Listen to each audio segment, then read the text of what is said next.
আসসালামু আলাইকুম রহমতুল্লাহ। দর্শক, দেখুন, একটু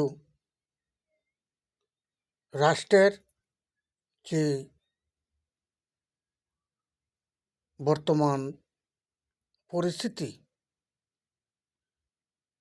এটাকে একটু পর্যবেক্ষণ করে, ইতিহাসগুলোকে পর্যবেক্ষণ করে নিজের জ্ঞানকে প্রশ্ন করুন, কি হতে যাচ্ছে এবং রাষ্ট্রের কি হবে, আমাদের কি হবে। দেখো, ব্রিটিশ পিরিয়ডের থেকে সত্যের পক্ষে, ন্যায়ের পক্ষে যদি কেউ প্রতিবাদ করে, তাকে মেরে ফেলা হয়। এটা ইতিহাস, এগুলো সত্য সত্য। দেখুন, পিছের ইতিহাসগুলো ঘেঁটে দেখুন, কথাগুলো সত্য। তার মাধ্যমে এখন ৭১ যুদ্ধের পর থেকে ওই সংখ্যাটা আরও একটু বেড়ে গেছে। সত্যের পক্ষে, ন্যায়ের পক্ষে যদি কেউ জনস্বার্থে, দেশের স্বার্থে কথা বলে, ভালো কথা বলে, সত্য কথা বলে, তাকে মেরে ফেলা হয়। আর বর্তমান আমাদের প্রতিবেশী রাষ্ট্রের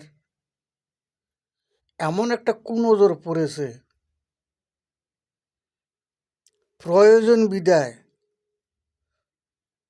বিএনপি বলুন, জামাত বলুন, এনসিপি বলুন, অর্থ বাংলাদেশের ভিতরে মেধাবী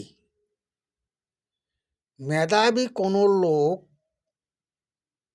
সত্য এবং ন্যায় পক্ষে, জনস্বার্থে, দেশের স্বার্থে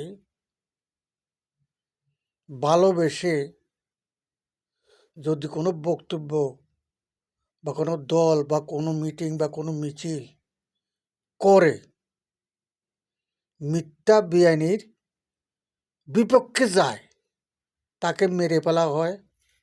এ হাজী ওসমানকে দিয়ে দেখুন।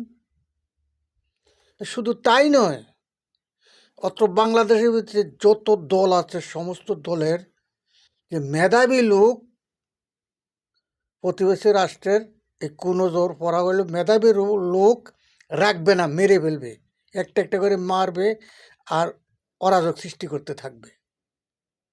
তারা চাচ্ছে কি, বাংলাদেশটা তাদের একটা অঙ্গরাজ্য বানাবার জন্য।